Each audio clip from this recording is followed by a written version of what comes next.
Selamat petang, salam sejahtera. Terima kasih karena bersama dengan saya di Nazilin Unity Channel. Wow, ini satu berita paling gembira 2 jam selepas Kabinet Anwar Ibrahim diumumkan. Kalau ada orang cakap kabinet itu adalah kabinet yang buruk, itu semua adalah pembohongan yang sia-sia. Kenapa? Kerana daripada BH Online, Bursa Malaysia meningkat sederhana dalam hari rombakan kabinet. Ada orang kata, kenapa tak meningkat mendadak? Saudara-saudara, meningkat pun itu sudah jadi indikator bahawa kabinet baru yang dirombak itu menarik perhatian pelabur, menarik perhatian para peniaga, bahkan ianya juga menyebabkan negara kita mendapat impak yang positif. Jangan saja seperti dulu, gara-gara rombak kabinet, tukar kabinet, bukannya bursa Malaysia yang meningkat, bahkan merosot. Nah, ini meningkat sederhana, kita bersyukurlah kan. Bursa Malaysia mengakhiri dagangan yang tidak menentu dengan peningkatan sederhana pada penutup hari ini, dipacu oleh pembelian pada saat akhir saham wajaran tinggi, peladangan dan perbankan terpilih meskipun dagangan dilihat dalam keadaan berhati-hati sepanjang hari dalam persekitaran rombakan kabinet pagi tadi. Pada pukul 5 petang, FTSE Bursa Malaysia KLCI, FBM KLCI, melonjak 0.73 mata kepada 1447.12 daripada 1446.39 ketika ditutup semalam. Indeks utama itu dibuka 0.27 lebih rendah pada 446.12 dan bergerak antara 1444.26 dan 1447.72 sepanjang sesi dagangan hari ini. Lingkungan pasaran adalah negatif dengan kaunter rugi mengatasi kaunter untung sebanyak 483 berbanding 388, manakala 457 kaunter tidak berubah, 1003 tidak diniagakan dan 23 yang lain digantung. Jumlah dagangan meningkat kepada 3.28 bilion unit bernilai RM2.38 bilion daripada 3.82 bilion unit bernilai RM2.47 bilion semalam. Ketua penyelidik Apex Security Berhad, Kenneth Leong berkata, FBM KLCI ditutup tinggi tetapi para paras hampir tidak berubah, kurang daripada setengah mata memandangkan pendekatan berhati-hati pasaran berikutan rombakan barisan Menteri Kabinet Malaysia. Prestasi itu dipengaruhi oleh prestasi semalaman yang lebih baik dicatatkan Wall Street dan seiring dengan prestasi positif kebanyakan pasaran serantau, katanya kepada bernama. Leong berkata, bursa Malaysia pada masa hadapan dijangkakan tidak berubah didorong oleh ketidaktentuan terhadap keputusan kadar faedah oleh Rizab Persekutuan FED Amerika Syarikat yang akan diumumkan esok. FED memulakan mesyuarat dasar monetari terakhirnya bagi tahun ini, iaitu hari ini. Mesyuarat yang diadakan pada 12 hingga 13 Disember itu akan menentukan keputusan kadar dana bank pusat. Sementara itu, pelabur juga akan terus memantau data indeks harga pengeluar IHPAS yang dikeluarkan esok. Selain itu, ketiadaan pemangkin terbaru di pasaran domestik menghadkan peningkatan seterusnya pada masa depan, katanya. Leong menyatakan bahawa dari perspektif teknikal, FBM KLCI berkemungkinan cenderung kepada aliran menaik yang sederhana. Saudara-saudara sekalian, sekian dulu untuk kali ini. Jangan lupa tinggalkan komen anda, sila tekan butang subscribe. Kita jumpa lagi, bye-bye. Selamat petang, salam sejahtera. Terima kasih karena bersama dengan saya di Nazilin Unity Channel. Baru 1 hari Kabinet Kerajaan Perpaduan yang baru, yaitu Kabinet Anwar Ibrahim diumumkan. Ini sudah berlaku. Pujian dan juga kemenangan besar kepada Anwar Ibrahim. Walaupun pembangkang di luar sana masih tak henti-henti menggertak, menuding jari, bahkan ada yang cuba mengecam dan cuba untuk mengkondemkan Kabinet Anwar Ibrahim. Namun demikian, ini realitinya. Kabinet Anwar Ibrahim, kabinet kerajaan sekarang ini, lebih baik berbanding era Perikatan Nasional, dipetik daripada BH Online. Rombakan pertama Kabinet Kerajaan Perpaduan Pimpinan Datuk Seri Anwar Ibrahim adalah lebih baik dari segi keupayaan berbanding barisan jemaah menteri era Perikatan Nasional PN. Menteri Komunikasi Fahmi Fazil berkata, jemaah menteri Kerajaan Perpaduan juga memiliki pengalaman yang boleh digunakan untuk memacu negara. Mungkin dia pembangkang kecewa sebab dulu dalam jemaah menteri dia atau jemaah menteri ini, dan mungkin dia sendiri berhasrat untuk berada di sini. Kerana pembangkang sebelum ini berulang kali kata akan bentuk kerajaan sebelum raya, selepas hari raya, akhirnya tak bentuk-bentuk juga. Apa yang terbentuk ialah persepsi menebal dalam kalangan ahli Parlimen Pembangkang yang memutuskan untuk sokong Perdana Menteri, katanya pada sidang media di sini hari ini. Beliau berkata demikian ketika mengulas mengenai dakwaan segelintir pihak melihat rombakan Kabinet Kerajaan Perpaduan itu sebagai mengecewakan. Semalam, Ketua Penerangan PAS Ahmad Fadli Sa'ari menyifatkan rombakan Kabinet yang diumumkan Perdana Menteri Anwar Ibrahim adalah sebagai Kabinet balas budi. Ahli Parlimen Pasir Mas itu turut menyindir Anwar yang disifatkannya sentiasa betul susulan rombakan Kabinet Kerajaan. Dalam pada itu, Fahmi secara sinis menyatakan kekecewaan beliau kerana Perdana Menteri tidak melantik mana-mana duta bertaraf menteri dan mendapat allowance puluhan ribu. Alhamdulillah, amalan yang buruk itu tidak dilakukan kali ini, kata Fahmi lagi. Walaupun saya berseloroh, realitinya bahawa pembentukan jemaah menteri kali ini jauh lebih baik dari segala jumlahnya, dari pengalamannya, keupayaannya, dan sudah pasti beberapa penganalisis berpendapat Kabinet Kerajaan Perpaduan jauh lebih baik berbanding Kabinet Perikatan Nasional, kata Fahmi Fazil lagi. Saudara-saudara sekalian, apa yang lebih menarik lagi ialah Kabinet baru Malaysia Kerajaan Perpaduan ini adalah Kabinet baru Harapan Malaysia Madani. Saudara-saudara sekalian, yang lebih mengejutkan kita adalah apabila Fahmi Fazil mengatakan dia kecewa kerana tiada duta bertaraf menteri. Ini semua seakan-akan mengingatkan kita dengan status Hadi Awang pada satu ketika dahulu pada waktu pemerintahan Perikatan Nasional yang mana dilantik sebagai duta. Tetapi ramai orang melabelkan duta tersebut gagal dan tidak dapat melakukan apa-apa. Oleh sebab itulah mereka kata merugikan sahaja dan hanya buang duit. Namun apabila pembangkang kemarin menghentam dan mengkritik barisan kepimpinan Anwar Ibrahim sebagai dikatakan barisan Kabinet balas budi, sebenarnya ianya juga telah menemplak diri sendiri dengan kata yang lebih kasar, meludah ke langit karena muka sendiri. Kerana kalau kita lihat dahulu pun Kabinet Perikatan Nasional sewaktu Perdana Menteri Muhyiddin Yassin juga dapat dilihat kabinet pada waktu itu juga sebenarnya lebih kurang sama, iaitu Kabinet balas budi. Kenapa tak balasnya? Kerana mereka lah yang telah melakukan langkah Sheraton. Siapa yang terlibat langkah Sheraton dapat habuan menjadi menteri pada waktu tersebut. Jadi kalau nak kata ini adalah Kabinet balas budi, sebenarnya itu seperti kata pepatah, meludah ke langit kena muka sendiri. Walau bagaimanapun kita tertarik apabila Fahmi Fazil kata Kabinet Kerajaan Perpaduan pada kali ini adalah jauh lebih baik berbanding era Perikatan Nasional.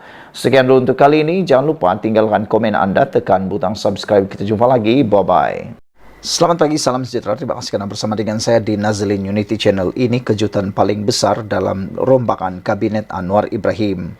Analisisnya luar biasa. Adakah Tokmat turun pangkat? Pastinya ketika ini semua orang sudah mengetahui tentang rombakan Kabinet sebagaimana telah diumumkan oleh Anwar Ibrahim kemarin.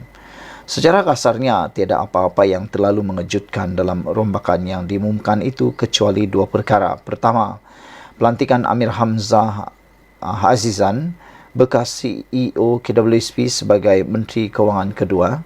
Namanya hampir tidak pernah disebut sebelum ini untuk dilantik menganggotai kabinet, meskipun tidak dinafikan beliau mempunyai pengalaman yang cukup luas dalam dunia korporat dan dunia keuangan swasta.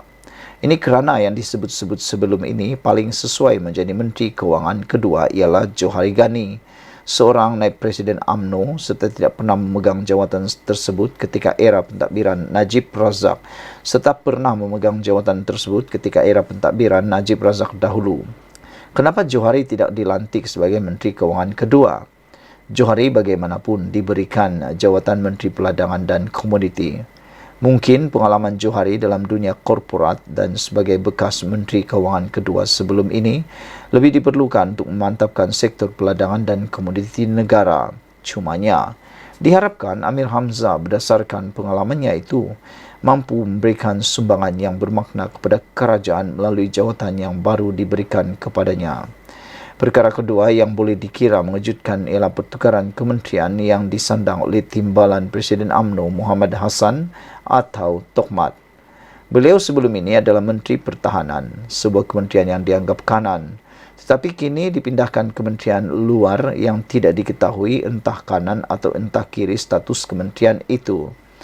Saudara-saudara sekalian, apa yang mengejutkan kita ialah Menteri Luar Negeri sebelumnya ialah Zamri Abdul Kadir yang sekarang ditukarkan ke Kementerian Pengajian Tinggi. Menteri Pertahanan yang baru pula ialah Khalid Nordin, naib Presiden UMNO yang sebelum ini adalah Menteri Pengajian Tinggi. Dalam rombakan ini bermakna Khalid Nordin selaku naib Presiden UMNO, jawatan nombor 3 dalam parti diberi tanggungjawab menerajui Kementerian Pertahanan, sebuah kementerian yang dianggap kanan, manakala Tokhmat, Timbalan Presiden UMNO, pemegang jawatan nombor 2 dalam parti dipindahkan untuk menerajui Kementerian Luar Negeri, sebuah kementerian entah kanan entah kiri. Terutama di dalam kalangan UMNO, pertukaran ini mendapat respon yang rata-rata menganggapnya sebagai turun pangkat, selain sebuah kementerian yang tidak ada benda boleh diberikan kepada penyokong-penyokongnya. Selama ini Kementerian Pertahanan sentiasa diterajui pemimpin yang adalah jawatan senior dalam parti, manakala Kementerian Luar Negeri pula adalah biasanya hanya dipegang oleh penjawat parti bertaraf biasa-biasa saja. Dalam hal ini, ada yang mengatakan pertukaran Tokhmat itu bertujuan untuk menyibukkan beliau dalam urusan di luar negeri serta kekerapan mengiringi lawatan-lawatan Perdana Menteri sekaligus menjarakkannya dengan aktiviti serta urusan dalaman UMNO yang akhirnya tidak mustahil akan melemahkan kedudukannya dalam parti. Ia dikatakan ada kaitan dengan komen yang diberikannya selepas keputusan buruk diterima UMNO dalam PRK Kemaman baru-baru ini. Dalam reaksinya itu, Timbalan Presiden UMNO tersebut dipetik sebagai berkata, keputusan di Kemaman adalah jelas bahwa UMNO masih jauh untuk berjaya dalam mengembalikan semula kepercayaan orang Melayu terhadap parti itu. Katanya lagi, tugas mengembalikan kepercayaan itu adalah tugas sukar, tetapi bukan mustahil dan UMNO mesti menerima realiti orang Melayu masih jauh dari mempercayai parti itu sebagai wakil politik mereka yang berkesan. Kenyataan beliau itu dilihat bertentangan dengan kenyataan Zaid Hamidi yang mengatakan kekalahan calon BN di Kemaman adalah disebabkan pengundi putih tidak keluar mengundi. Soalan penting di sini ialah masih adakah masa depan untuk Tokhmat dalam UMNO selepas ini? Ditulis oleh Sabudin Hussein. Sekian dulu untuk kali ini. Jangan lupa tinggalkan komen anda, tekan butang subscribe. Kita jumpa lagi. Bye-bye. Selamat pagi, salam sejahtera. Terima kasih kerana bersama dengan saya di Nazlin Unity Channel yang bermain di pasaran cerita gosip politik hari ini ialah siapa Amir Hamzah Azizan, Menteri Keuangan kedua yang telah pun dilantik oleh Anwar Ibrahim yang tak pernah orang tahu, tak pernah disebut, tapi tiba-tiba pula dilantik sebagai Menteri Keuangan yang kedua. Jadi saya kongsikan kepada kamu siapa sebenarnya Amir Hamzah Azizan. Dalam senarai kabinet yang diumumkan Perdana Menteri Datuk Seri Anwar Ibrahim hari ini, terselit satu nama yang tidak begitu dikenali dalam kalangan orang politik atau rakyat biasa. Nama Ketua Pegawai Eksekutif CEO Kumpulan Wang Simpanan Pekerja KWSP, Datuk Seri Amir Hamzah Azizan tiba-tiba muncul mencuri tumpuan apabila dia dilantik memegang jawatan penting sebagai Menteri Kewangan II dalam rombakan kabinet bergandingan dengan Anwar sebagai Menteri Kewangan. Terdahulu, Amir Hamzah mengangkat sumpah sebagai ahli Dewan Negara di hadapan Yang di-Pertua Dewan Negara Tan Sri Dr. Wan Junaidi Tuanku Jaafar di Parlimen. Beliau adalah anak sulung kepada bekas pengerusi dan Presiden Petronas Tun Azizan Zainul Abidin. Amir Hamzah bukan nama asing dalam dunia korporat. Malah kedudukan beliau sebagai CEO KWSP dengan dana pelaburan keseluruhan KWSP setakat Ogos 2023 berada pada RM1.1 triliun serta pengalaman selaku Presiden dan CEO Tenaga Nasional Berhad TNB. Menurut Berdama, kini beliau merupakan teknokrat kedua di Kementerian Kewangan yang mempunyai latar belakang korporat selepas bekas Menteri Kewangan Tengku Datu Seri Zafrul Abdul Aziz yang pernah berkhidmat sebagai CEO kumpulan dan pengarah eksekutif CIMB Group Holding Berhad dari 27 Februari 2015 hingga 9 Mac tahun 2020. Amir Hamzah menyertai KWSP dana pencen terbesar negara dari segi pengurusan aset sebagai CEO pada tahun Mac 2021. Sebelum bersama KWSP, beliau ialah Presiden dan CEO TNB dari April 2019 hingga Februari 2021. Kerjaya Amir Hamzah bermula dengan Shell Group of Companies selama 10 tahun dengan pelbagai kapasiti di Malaysia, Singapura dan United Kingdom.